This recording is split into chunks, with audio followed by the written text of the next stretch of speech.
Ayo simpan hartamu di langit. Infak dan sodakoh Bank Syariah Indonesia, nomor rekening 10352082887. Bank Muamalah, nomor rekening 301021555 atas nama Yayasan Khalid Basalamah. Jazakumullahu khairan. Pada kesempatan ini insya Allah kita akan masuk ke langkah yang ketiga. Menurut penulis ini, buku yang ditulis oleh Syekh Mahmud Al-Misri, yaitu jujur. Dan beliau mengangkat dua buah dalil di sini. Yang pertama adalah firman Allah SWT dalam surah At-Taubah surah nomor 9 ayat 119 yang berbunyi, A'udzu billahi minasyaitonir rajim, ya ayyuhalladzina amanu taqullaha wa kunu ma'as shadiqin. Hai orang-orang beriman, bertakwalah kepada Allah, selalu patuh. Apa yang Allah perintahkan dari wajib dan sunnah dikerjakan. Kemudian apa yang Allah halalkan dinikmati, dan apa yang Allah larang, haram dan juga makruh dijauhi. Bertakwa kepada Allah, dan hendaklah kamu selalu bersama dengan orang-orang yang jujur atau orang yang benar. Artinya selalu mengikuti langkah-langkah mereka, selalu berteman sama mereka, ya, sehingga kita bisa bersama-sama dengan mereka. Juga kemudian mengangkat sabda Nabi SAW. Tentu ini seperti biasa teman-teman sekalian, saya akan bacakan dulu dalil yang disampaikan oleh beliau, lalu kemudian kita panjang lebar menjelaskan insya Allah, ya. Sabda Nabi SAW dalam hadis yang sahih riwayat Bukhari dan Muslim, kata Nabi SAW, "Alaikum bis-sidqi fa inna as-sidqa yahdi ila al-birr wa inna al-birra yahdi ila al-jannah wa ma yazalu ar-rajulu yasduqu wa yataharra as-sidqa hatta yuktaba 'inda Allah siddiqa." Jagalah kejujuran, karena kejujuran itu akan membawa kepada kebaikan, dan kebaikan akan membawa seseorang ke surga. Dan seseorang senantiasa bersikap jujur dan berusaha menjadikannya atau mendahulukan kejujuran hingga ia ditulis di sisi Allah sebagai orang yang jujur. Ini kurang lebih dua buah dalil yang diangkat oleh penulis. Dan insya Allah kita akan coba panjang lebar jelaskan tentang apa yang dimaksud, apa yang diinginkan oleh penulis ini. Tentu buku ini teman-teman sekalian ditulis oleh penulis untuk memberikan poin-poin atau garis besarnya. Namun kita akan menggunakan metode setiap kali membaca beberapa paragraf ataupun dalil disampaikan oleh Syekh Mahmud, maka kita akan lebih panjang lebar menjelaskan, sebagaimana kalau Anda sudah sering mengikuti ceramah kami akan menggunakan metode yang seperti ini. Kita akan mulai insya Allah bahasan kita ini dengan perkataan Ibnu Qayyim rahimahullah, seorang ulama yang masyhur tentunya, yang wafat tahun 751 Hijriah. Beliau mengatakan, as-sidq atau kejujuran, yaitu maqam atau kedudukan kaum yang paling agung.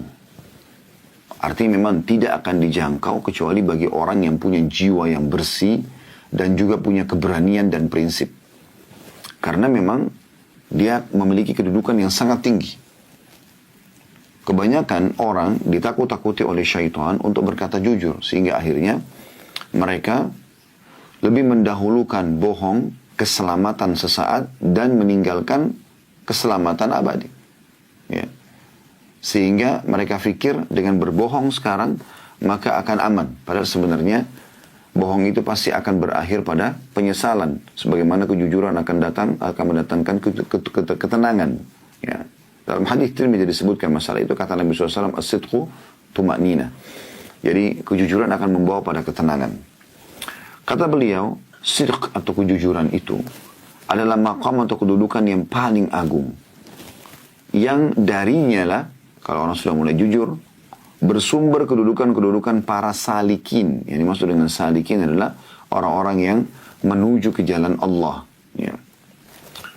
Sekaligus sebagai jalan terlurus, terbaik, termulus, ya, dalam kehidupan, paling aman. Barang siapa yang tidak berjalan di atasnya, tidak membangun, ya, pondasi hidupnya di atas kejujuran, maka pasti dia akan binasa. Allah permalukan di dunia, Allah juga akan hukum di akhirat. Dengan jujur pula akan dibedakan orang-orang munafik dengan orang-orang beriman. Ini kata-kata yang luar biasa ini, ya. Karena memang ada hadis Nabi SAW menjelaskan kalau ciri orang munafik, kalau berkata dusta. Sementara dalam hadis yang sedang kita bahas ini, ciri orang beriman adalah jujur. Ya. Dan terlalu banyak dalil berhubungan dengan masalah itu.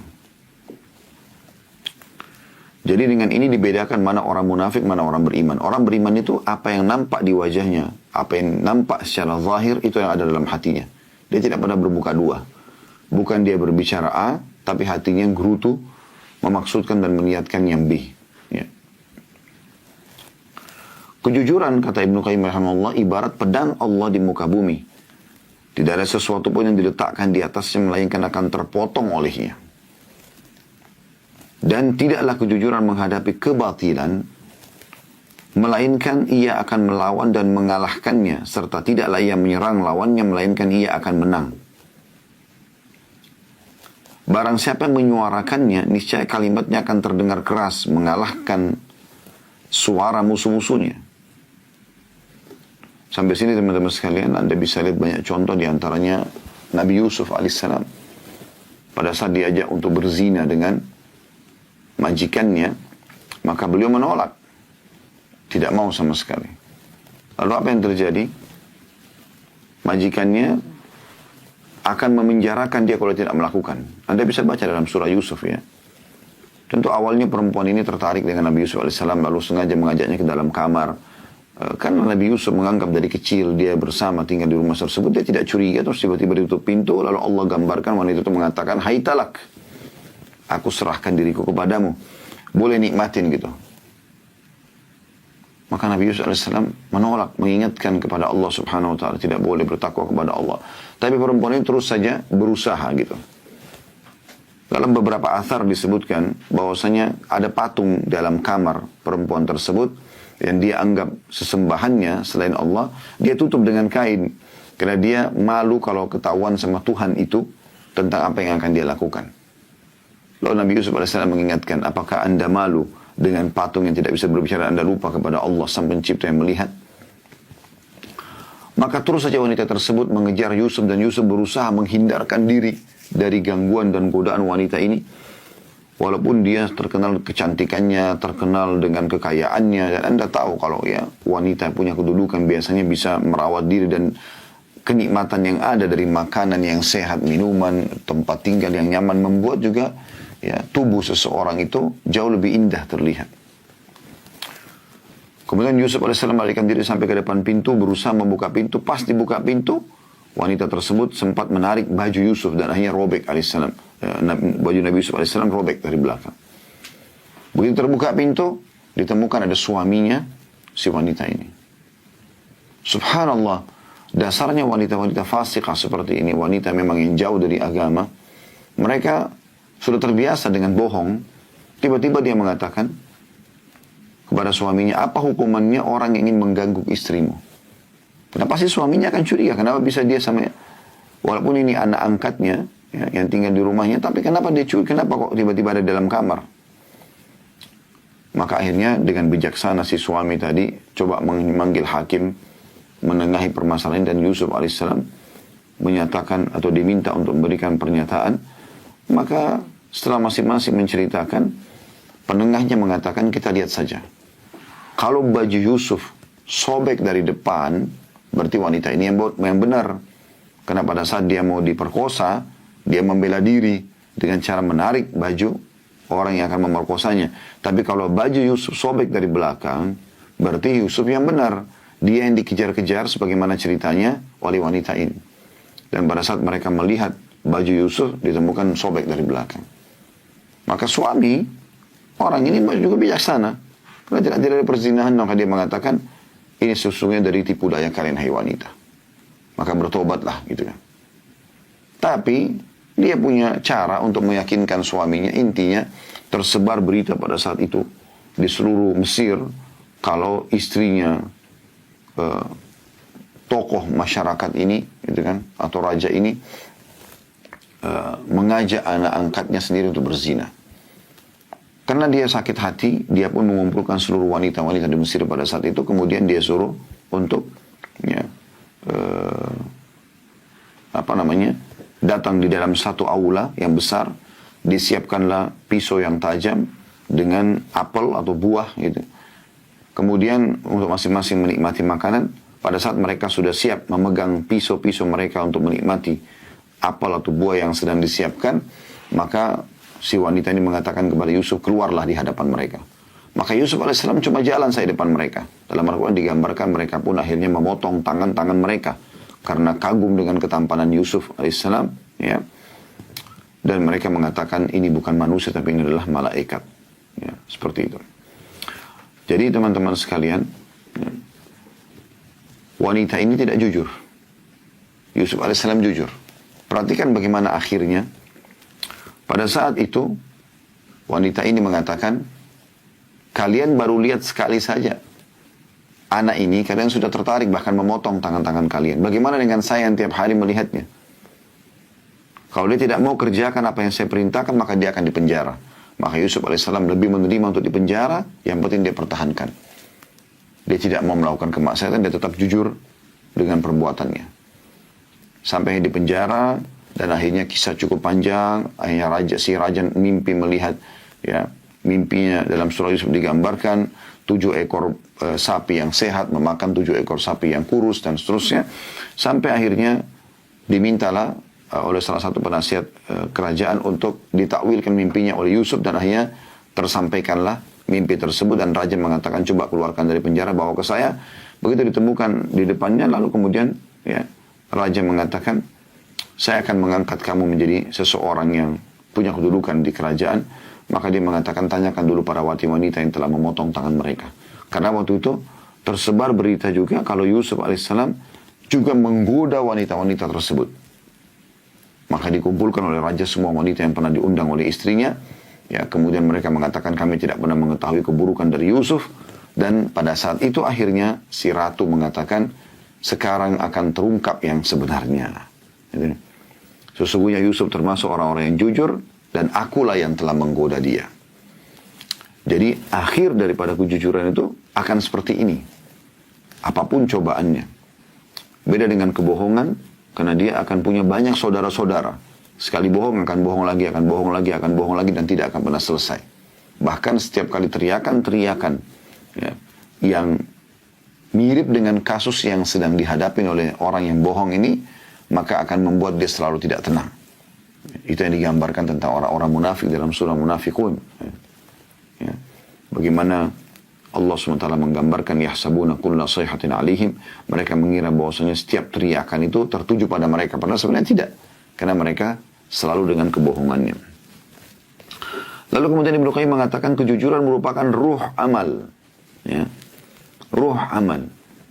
Karena memang kita butuh kejujuran dalam amal itu, nanti kan kita jelaskan insyaAllah, ya.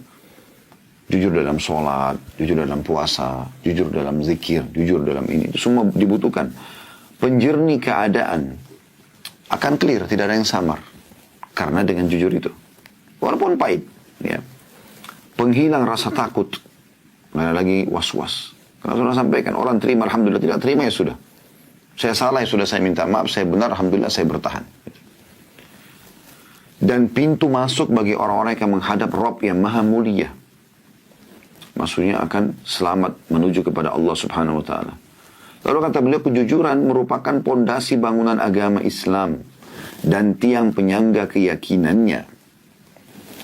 Tingkatannya berada tepat di atas derajat kenabian dan yang merupakan derajat paling tinggi di alam semesta ini. Jadi kalau Anda pernah dengar kisah para nabi-nabi bagaimana mereka mulia, maka kejujuran atau orang-orang yang siddiqin datang langsung setelah para nabi-nabi. Bagaimana kisah para nabi-nabi dimuliakan dan banyak pengikut mereka, termasuk Nabi Muhammad SAW.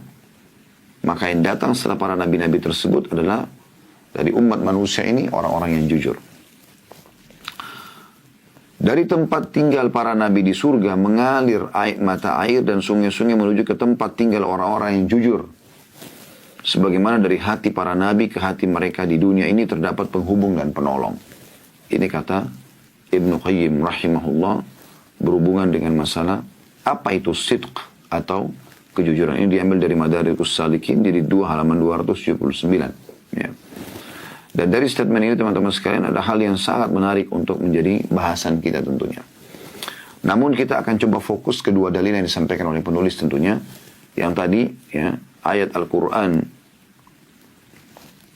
yang surah At-Taubah, surah nomor 9 ayat 119 ya, saya ulangi lagi. A'udzubillahi minasyaitonirrajim.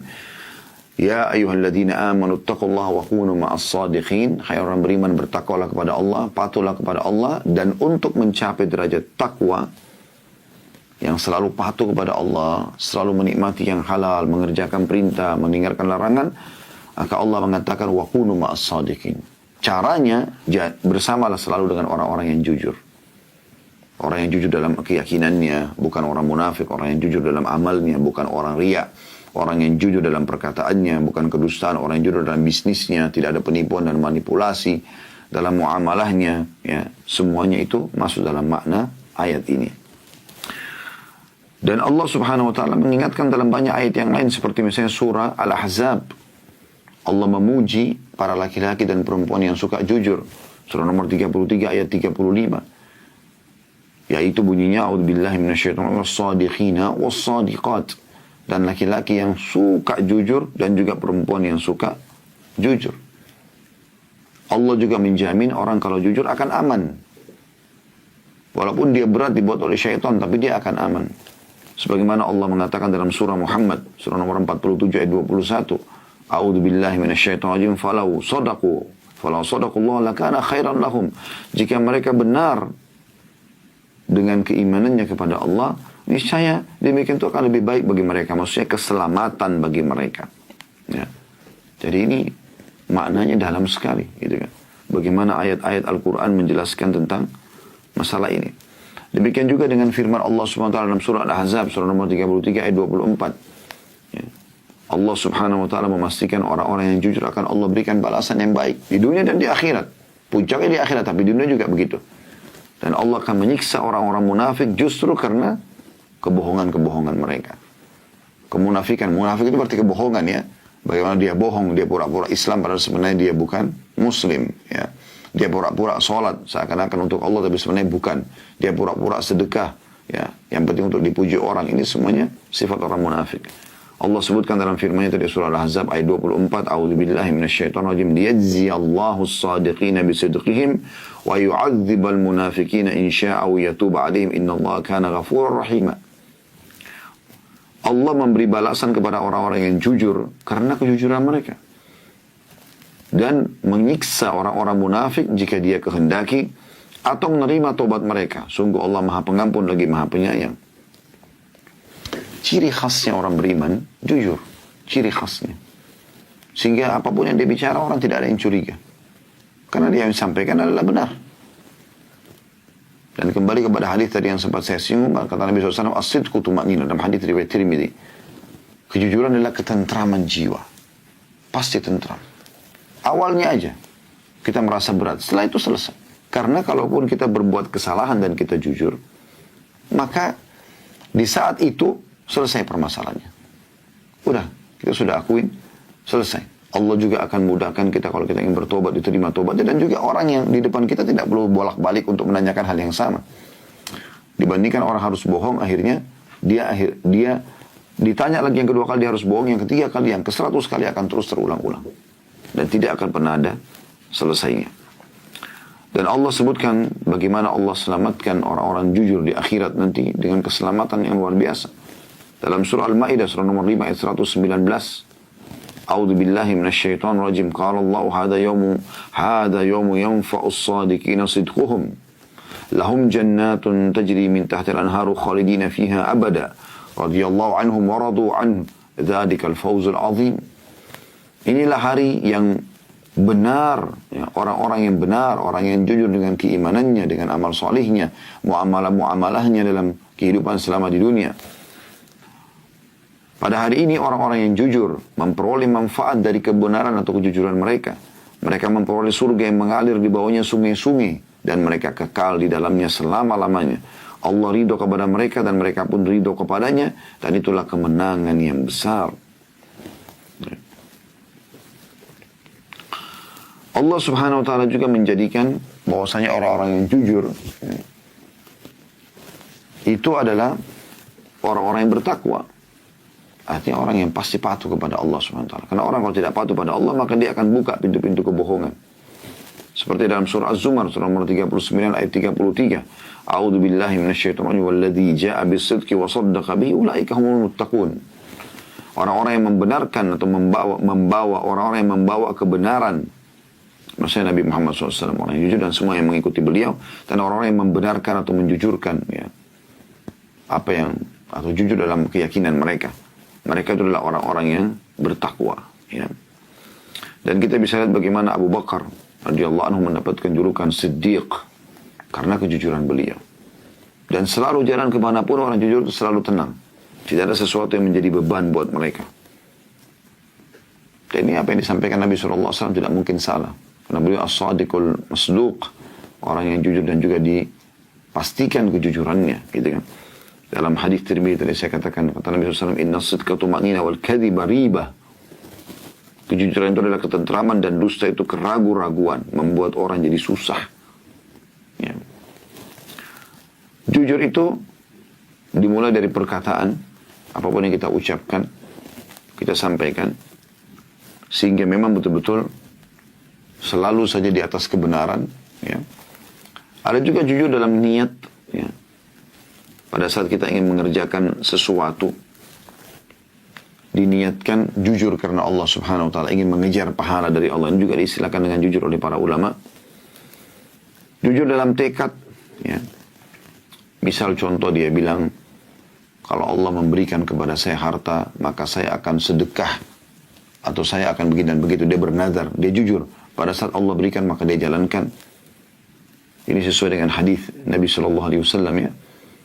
Manusia 4 golongan. Yang pertama adalah orang yang Allah karuniahi ilmu dan harta.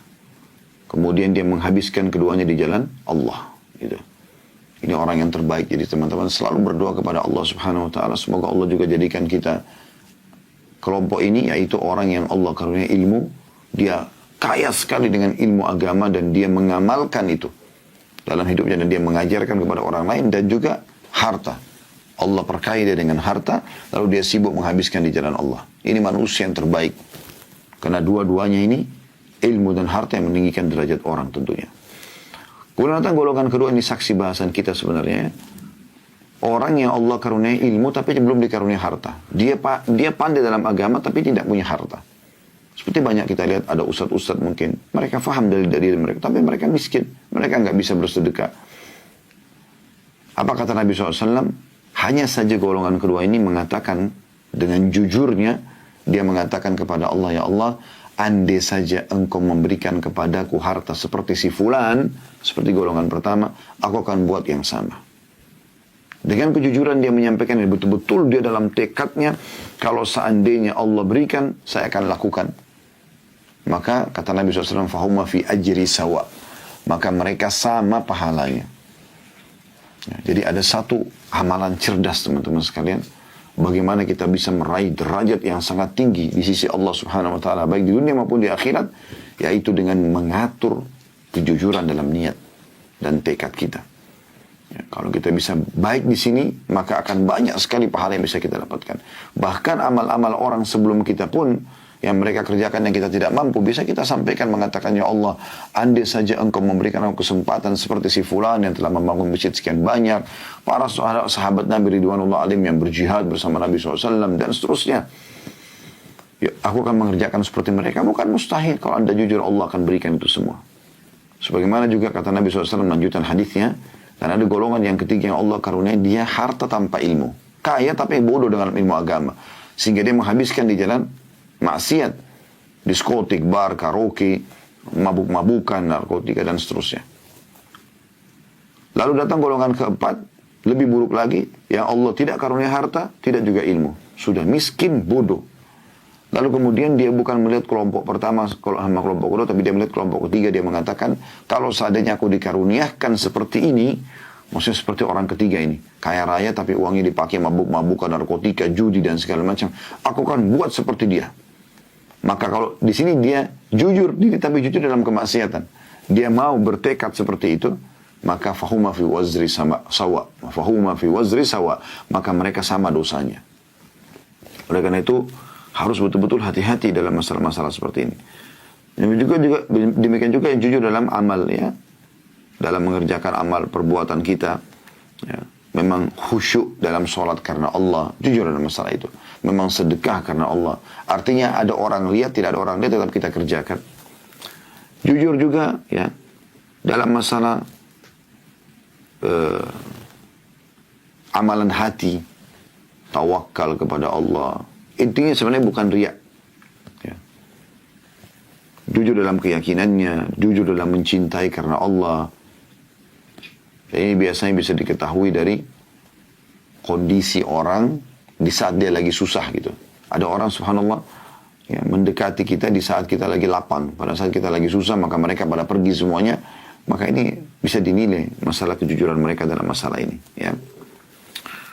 Itu kurang lebih gambaran tentang masalah ayat Al-Quran surah At-Taubah, surah nomor 9 ayat 119 tadi. Kita coba masuk ke hadis Nabi SAW yang tadi sudah ditulis oleh penulis juga. Ya. Yaitu, ya, tentu hadis ini ada lanjutannya ya. Saya akan bacakan lengkapnya hadisnya. An Abdullah bin Mas'ud radhiyallahu anhu, dari Abdullah bin Mas'ud radhiyallahu anhu, karena dalam buku kita cuma ditulis penggalan hadis ya. Saya akan bacakan lengkapnya. Qala, beliau berkata, qala Rasulullah sallallahu alaihi wasallam, Rasulullah SAW bersabda, "Alaikum bis-sidqi, fa inna sidqa yahdi ila al-birr, wa inna al-birra yahdi ila al-jannah. Wa ma yazalu ar-rajulu yasduqu wa yataharra as-sidqa hatta yuktaba 'inda Allah siddiqa. Wa iyyakum wal-kadhib, fa inna al-kadhiba yahdi ila al-fujur, wa inna al-fujura yahdi ila an-nar. Wa ma yazalu ar-rajulu yakdhib wa yataharra al-kadhib hatta yuktaba 'inda Allah kadzdzaba." Yang artinya dari Abdullah bin Mas'ud radhiyallahu anhu, beliau berkata bahwasanya Rasulullah sallallahu alaihi wasallam bersabda, hendaklah kalian selalu berlaku jujur. Selalu. Terus sudah kita rincikan dalam niatnya, dalam muamalahnya, ya, dalam keyakinannya. Karena kejujuran itu akan membawa pada kebaikan. Maksudnya kebaikan dunia, kebaikan akhirat. Orang akan nyaman berteman sama kita karena dia tahu kita jujur. Subhanallah, orang yang benci orang jujur hanya orang-orang pendusta. Pasti begitu. Dan orang jujur akan suka dengan orang jujur yang lainnya. Coba kalau kita masuk di satu kantor, kita tahu di situ orang semua jujur. Kita masuk misalnya di perbankan, di supermarket, kita beli apa harganya begitu, nilainya begitu, kita bayar begitu. Gak ada manipulasi. Kita merasa tenang, tentram. Coba kalau kita masuk di sebuah tempat tidak jelas, ya, maka tidak ada kejujuran di dalamnya. Pasti juga tidak nyaman di situ. Ya. Maka kejujuran akan membawa pada kebaikan. Dan puncak daripada kebaikan adalah surga. Sebagaimana Nabi SAW menyebutkan, dan kebaikan akan mengantar seseorang ke dalam surga. Dan ini target utama teman-teman sekalian. Bukan dunia ini. Dunia ini sebentar. Kalau Anda bayangkan sudah memiliki yang terbaik dari dunia ini. Anggap Anda punya rumah yang paling luas di muka bumi. Bukan cuma rumah yang luas biasa, tapi rumah yang paling luas. Yang paling lux. Semuanya bahan-bahannya dari hal yang mahal. Di tempat yang strategis. Anda punya mobil yang paling mewah. Bahkan beberapa mobil. Mungkin Anda punya kapal pesiar. Anda punya pesawat pribadi. Anda punya staff dan perusahaan yang banyak. Di rumah mungkin PRT-nya sekian banyak gitu. Anda punya harta sudah tidak terhitung lagi. Biasa bahasa orang sudah tidak berseri. Apapun yang dia mau keluarkan bisa tinggal langsung telepon, langsung minta, karena semuanya ada. Ya. Dan ini teman-teman sekalian, kalau Anda milikin semua itu, terus habis itu apa? Kalau Anda mau tahu nilainya dunia ini seperti itu, coba bayangkan, setelah itu apa? Ujungnya kita kembali kepada judul kita manusia. Kita pasti akan melalui masa-masa seperti manusia yang lainnya. Yaitu dari fase bayi, anak-anak, remaja, tua, meninggal dunia. Bahkan orang meninggal, belum tua sudah meninggal dunia. Terlalu banyak contoh-contoh dalam masalah ini. Maka kita bisa tahu ternyata setelah kita meninggal, semua itu akan ditinggal. Dan tidak ada lagi yang kita bisa bawa.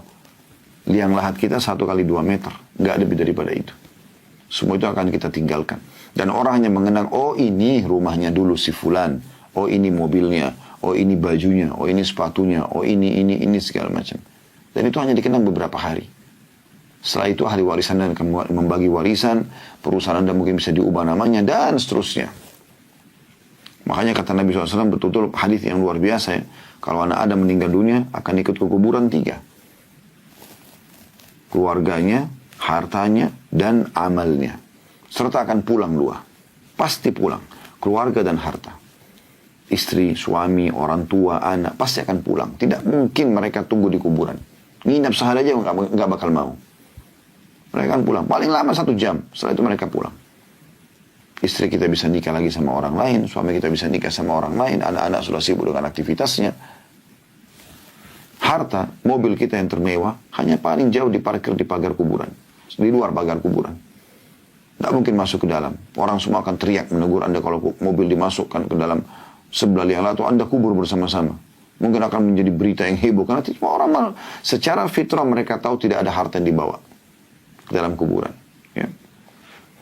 Dan yang ketiga amalnya. Ini akan tinggal bersama dia. Yang selama ini teman-teman kita selalu sholat tidak khusyuk, buru-buru, zikir selalu kita tunda, baca Quran selalu kita tunda, puasa, sholat malam, dan segala macam ini justru yang kita lalaikan, ini akan menemani kita nanti. Dan dalam hadits Bukhari yang lain dikatakan, ya nanti kalau orang masuk dalam kuburan, kalau orang beriman, setelah dia jawab pertanyaan malaikat, maka akan datang di sebelahnya orang yang sangat tampan, bersih, wangi, sampai orang ini kagum, jenazah ini kagum. Dan mengatakan, siapa kamu? Dia mengatakan, aku adalah amal solehmu yang akan menemani kau sampai hari kiamat. Sebaliknya, kata Nabi SAW, kalau itu orang kafir, orang fasik, banyak dosanya, maka akan datang setelah malaikat tanya pertanyaan, orang yang buruk tampangnya, menakutkan, baunya busuk. Anda bisa bayangkan Anda berdua sama orang ini di liang lahat Anda di kuburan. Kemudian dia mengatakan, siapa kamu ini, pergi dari saya. Maka orang itu mengatakan, saya amal burukmu yang akan menemani kau sampai hari kiamat. Jadi amal itu akan berbentuk, teman-teman sekalian. Oleh karena itu hati-hati sekali. Ya. Lanjutan hadisnya kata Nabi SAW, dan seseorang itu selalu berlaku jujur dalam perkataan dan sikapnya, dan tetap memilih jujur.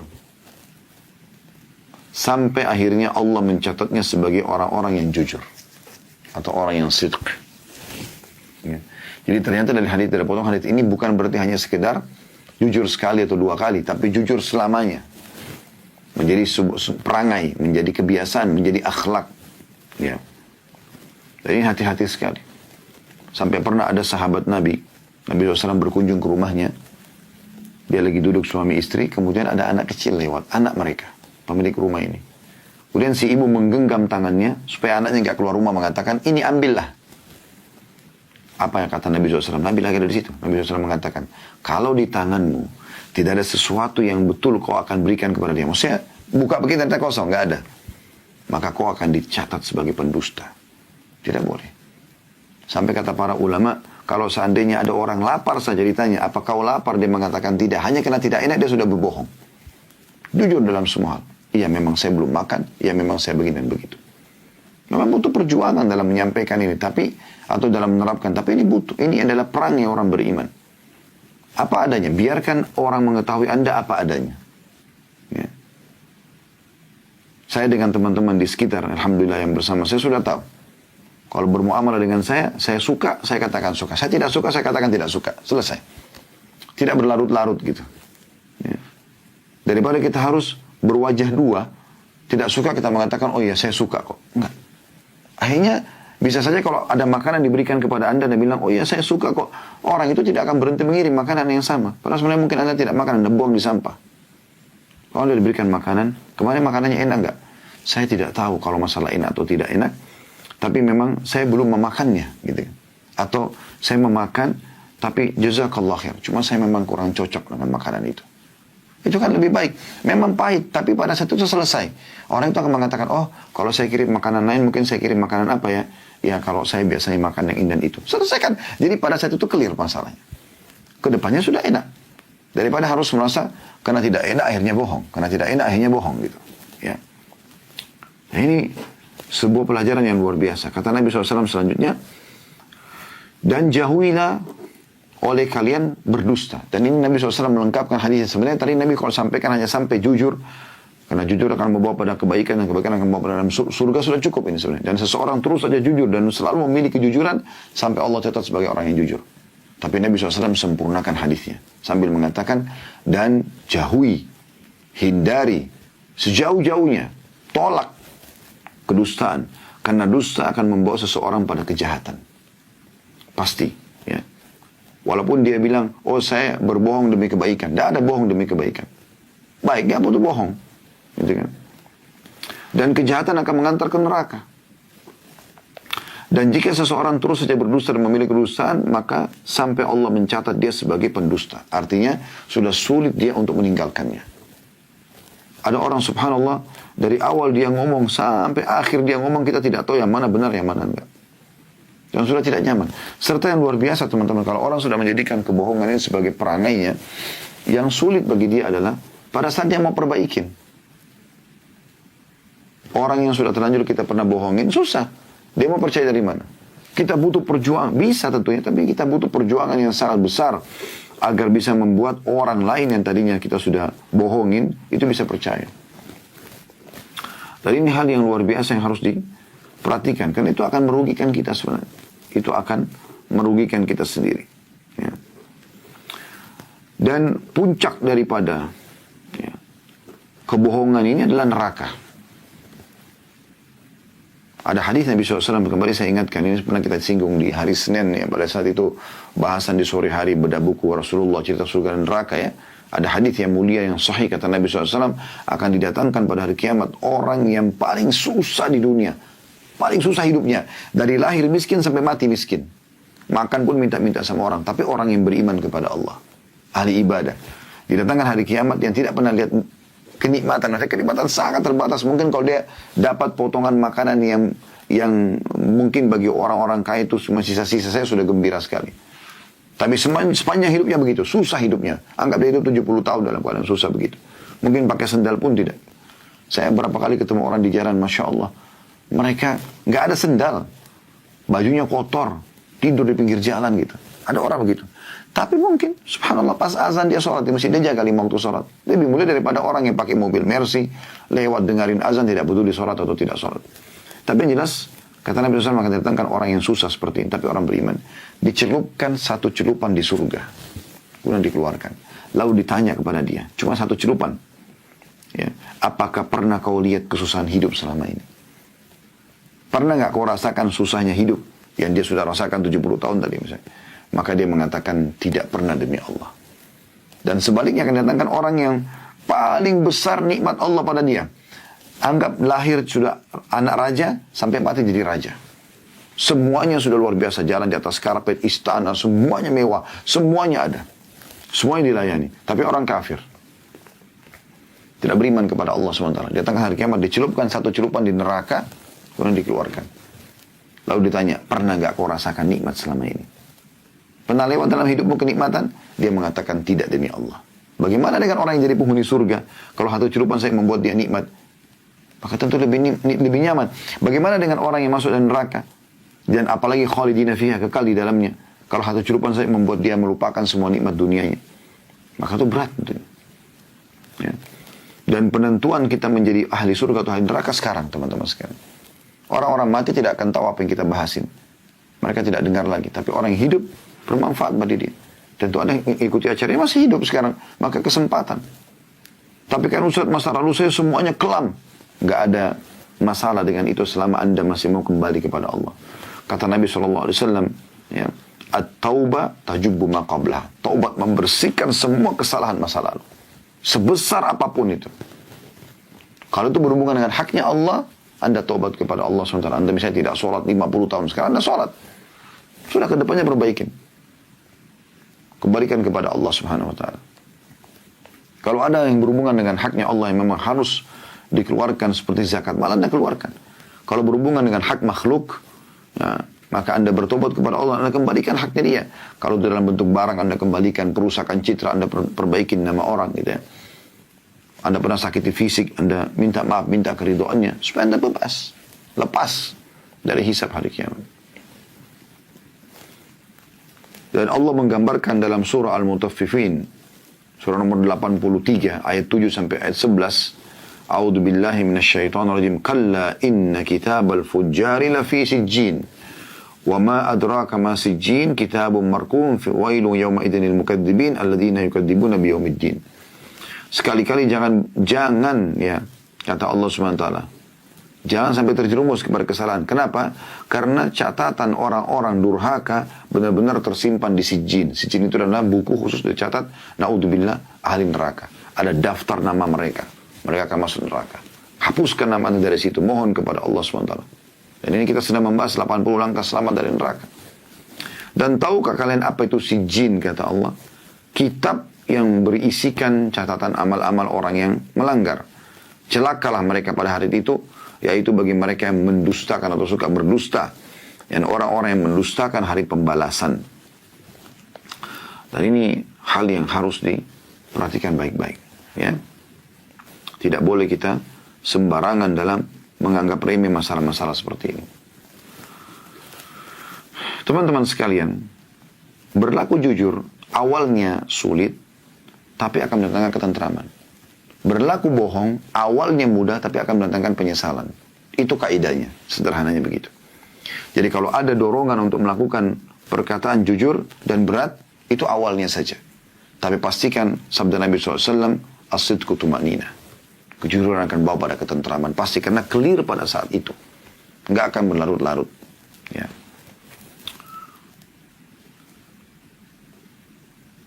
Disebutkan dalam beberapa contoh ya, oleh para ulama tentang masalah kejujuran. Misalnya kita masuk dalam perdagangan ya. Contoh-contohnya banyak sekali orang yang tidak mau jujur dengan perdagangan mereka. Mereka lebih pilih bagaimana menjual produk yang sudah expire, bagaimana mereka berbohong manipulasi data, bagaimana segala macam hal yang mereka lakukan. Bagi mereka yang penting sekarang saya dapat keuntungan ini. Dia tidak berpikir harta-harta haram itu bisa menjadi masalah buat dia. Bisa mendatangkan penyakit buat dia. Bahkan bisa dia pakai menikah kemudian punya anak. Allah lahirkan dari sperma dia anak yang akan membunuh dia. Berapa banyak anak-anak yang membunuh orang tuanya karena mengejar warisan. Karena mengejar jabatan. Yang ingin jadi raja pengganti ayahnya. Jujur teman-teman sekalian. Karena yang kita kejar adalah berkah dalam transaksi jual beli. Perhatikan sabda Nabi SAW. Ya, yang mengingatkan kepada kita bagi para pedagang. Ya, jadi kita kasih contoh masuk para pedagang. Jujur. Kalau kita jujur, kita akan bersama dengan orang-orang yang mulia nanti di hari kiamat. Tapi kapan kita bohong dalam perdagangan tersebut, maka kita akan celaka. Nabi SAW mengatakan, Inna tujjar yub'athuna yawmal qiyamati fujjaran illa man ittaqa wa barra wa sadaq. Sesungguhnya para pedagang akan dibangkitkan pada hari kiamat sebagai orang-orang yang fajir, mayoritasnya jahat. Mereka manipulasi data dan segala macam. Kecuali pedagang yang bertakwa pada Allah, berbuat baik dan berlaku jujur. Ya. Itu baru bisa selamat. Ya. Dan Allah datangkan keberkahan. Yang penting itu. Sabda Nabi SAW yang lain, Al-bayyi'ani bil khiyari malam yatafarraqa.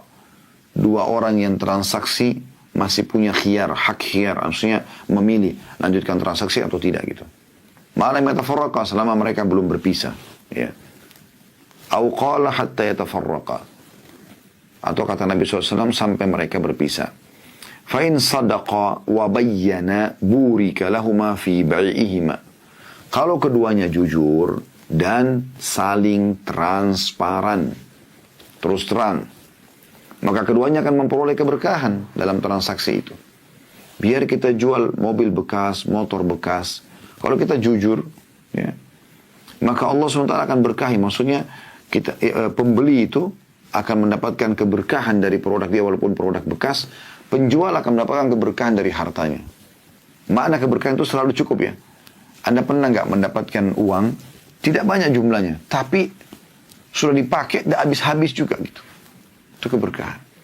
Pernah nggak Anda rasakan punya uang banyak, tapi kok nggak ada ya? Kemana uang kemarin? Kan sekian miliar, habis. Itu karena tidak ada keberkahannya. Itu makna keberkahan di sini. Jadi transparansi dan kejujuran dalam transaksi itu akan membuat ya keberkahan di situ. Berapa banyak orang manipulasi. Ya, saya berapa kali dapatkan ada beberapa ikhwah kita di kantor kami di toko. Melihatkan Ustaz, setelah dicek gudang, habis stok opnum, ada produk expire, ini expire. Tapi produk ini secara umum masih bisa dipakai karena memang dilihat dalamnya kualitasnya masih bisa. Saya katakan tidak. Ini sudah expire, musnahkan. Jangan dibuang begitu saja, dimusnahkan. Tapi sayang Ustaz, ini kan masih bagus, nggak bisa. Udah, itu kesalahan kita, kita bertobat kepada Allah SWT karena keliru dalam masalah ini, ya, dan sudah dibuang, tapi dimusnahkan. Tidak boleh. Ini dicontohkan oleh ya, Ibnu Sirin rahimahullah. Bagaimana beliau pernah beli madu, di dalam madu, di atas madu, karena dia lupa tutup kendi madu tersebut, ada tikus yang mati. Kemudian besok paginya dia suruh pegawainya angkat, lalu gentong yang sangat besar itu dibawa ke sungai di belakang pasar, lalu ditumpah semuanya. Orang-orang semua pada bingung. Madu ini kualitasnya bagus, harganya mahal. Mereka tahu. Mereka mengatakan, wahai Ibnu Sirin, kenapa Anda lakukan ini?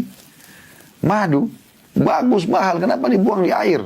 Dan dia buang di air supaya mengalir, nggak ada lagi madu itu kan hilang kalau dibawa dengan air sungai itu.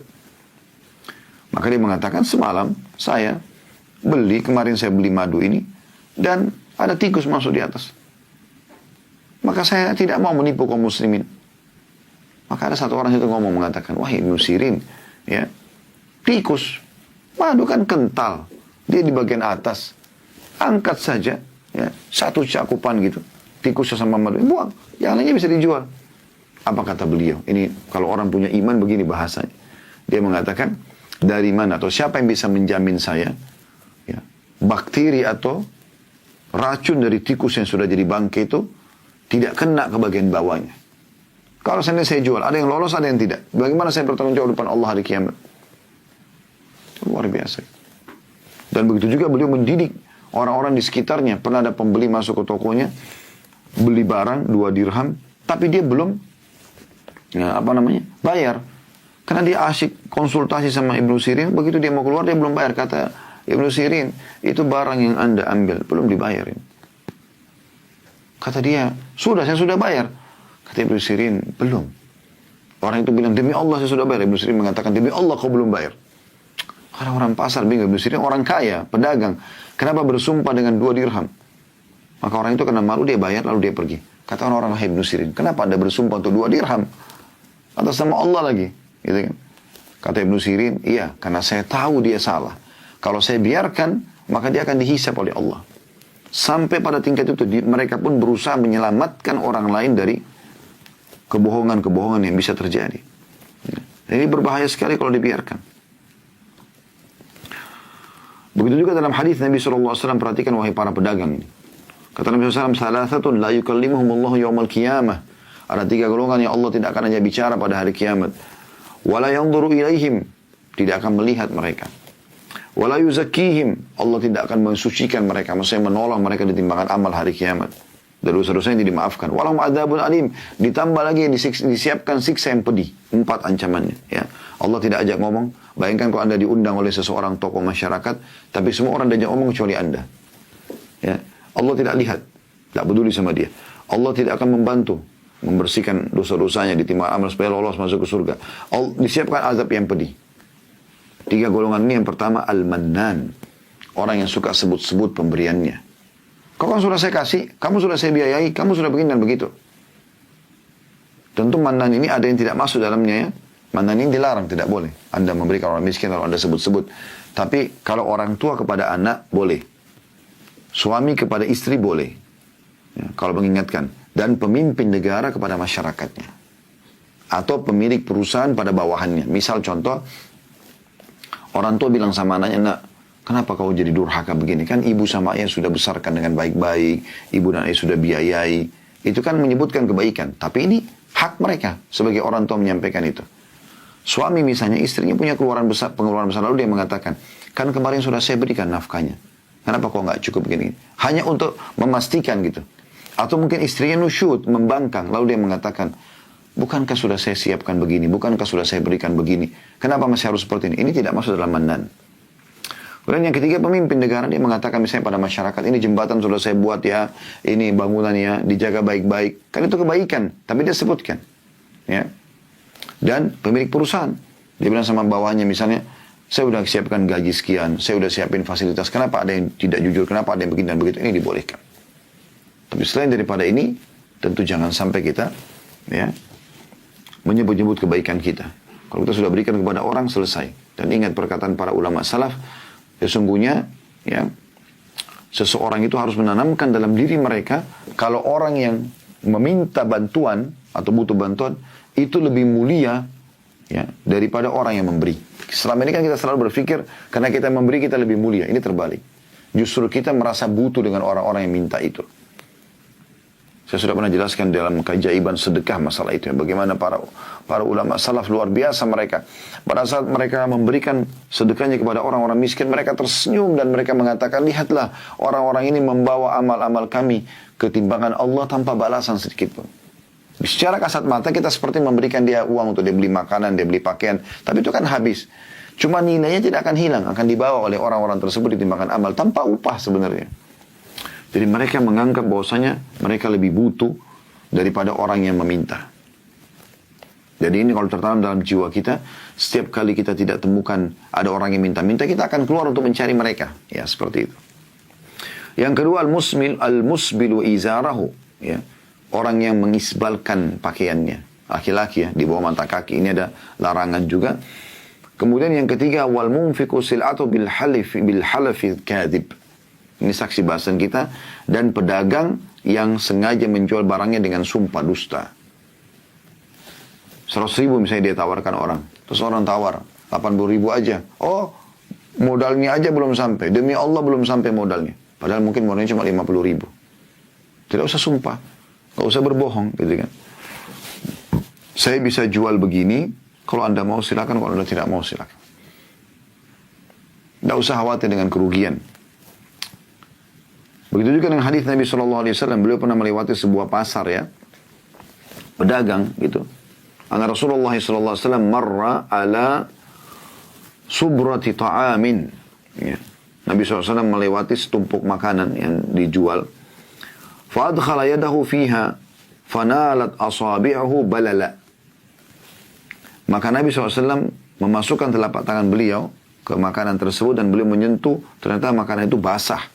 Kayak gandum biasanya kering ya. Tapi basah ini. Lalu kemudian beliau mengatakan kepada pemilik pedagang itu, atau pemilik barang itu, "Ma hada ya sahibat ta'am?" Apa yang kau jual nih? Kenapa kok begini gitu? Qala asabathu as-sama' ya Rasulullah. Kena hujan ya Rasulullah. Qala afala ja'altahu fawqa at-ta'ami kay yarahu an-nas man ghasya falaysa minni. Tidakkah engkau meletakkan dia di atas? Jadi kalau perlu pisahin. Ini kalau kena hujan kualitasnya kurang, ini yang masih kualitasnya bagus. Biar orang lihat.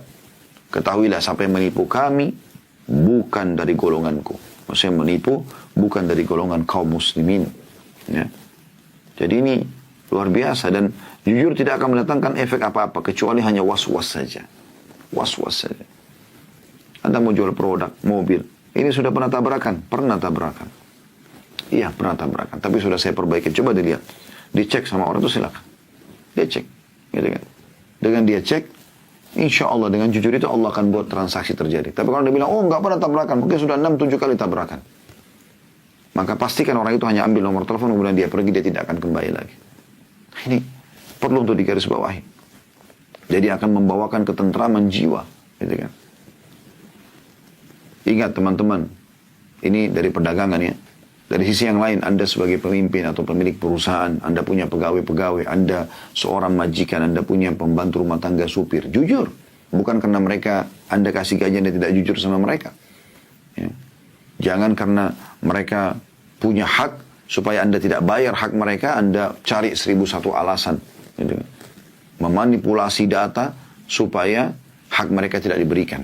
Misalnya mereka punya hak lembur, kita tidak berikan, atau mereka punya gaji sengaja ditunda, beberapa bulan baru diberikan. Sering sampai keluhan-keluhan gitu di meja-meja pertanyaan para ustadz-ustadz ya. Bagaimana mereka kadang-kadang 6 bulan baru dikasih gaji, ada yang dikasih 1 tahun baru dikasih gaji gitu kan. Kezaliman, padahal mereka butuh.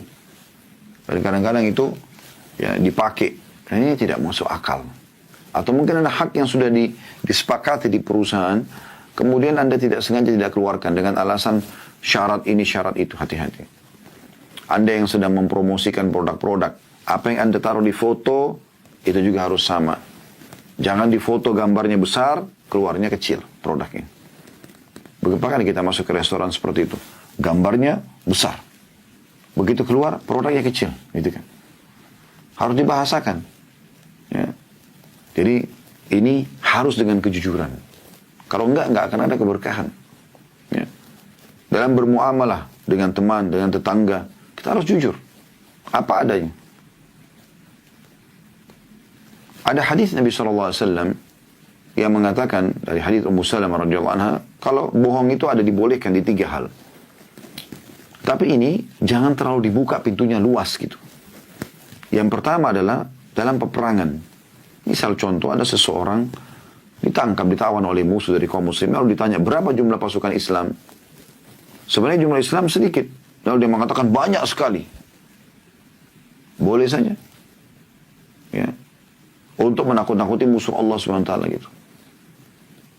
Yang kedua, memperbaiki hubungan antara 2 orang yang sedang rusak. Misalnya si A sama si B bertengkar. Si A lebih tua, si B lebih muda gitu. Ribut, kemudian dia mengatakan kepada si A, sebenarnya si B itu merasa bersalah. Cuman dia malu untuk memulainya. Apakah Anda bisa memulainya? Dia juga bilang sama si B begitu. Si A itu kenal lebih tua. Tidak mungkin dia memulai. Mungkin Anda yang memulainya, menegurnya dan segala. Mungkin mereka tidak mengucapkan, tapi kita perbaikin keadaan. Tapi ini juga ada batasannya ya. Bukan loss begitu saja berdusta. Dan yang ketiga adalah antara suami istri. Dalam masalah pujian-pujian. Ya. Pujian, memujinya, itu adalah sesuatu yang dibolehkan. Bahkan ini akan makin memperindah cinta. Mungkin suami mengatakan pada istrinya, saya belum pernah menemukan wanita secantik kamu, sebaik kamu. Mungkin banyak yang lain, tapi dia ucapkan itu. Atau istri mengatakan pada suaminya, saya tidak pernah menemukan ada laki-laki setampan kamu, sebaik kamu. Mungkin ada yang lain. Tapi yang dibolehkan dalam syariat Allah Subhanahu Wa Taala. Dan ini jangan terlalu dibuka pintunya lebar-lebar, ya, sehingga akhirnya dikatakan, oh boleh aja kita bohong begini dan begitu. Sehingga akhirnya masuk dalam bab-bab yang menjerumuskan dia pada kesalahan-kesalahan. Makanya banyak orang subhanallah membuka pintu ini atau melebarkan, akhirnya dia jadi terjerumus sendiri dalam hal yang menyakitkan dia dalam rumah tangganya, dalam muamalah dengan orang ataupun dalam perniagaannya. Allahu a'lam. Jadi ini insyaAllah bahasan kita pada kesempatan ini. Semoga Allah SWT memaafkan kesalahan-kesalahan masa lalu. Dan Allah membuat kita ke depannya semua ya, berisikan dengan kejujuran dan kebaikan insyaAllah.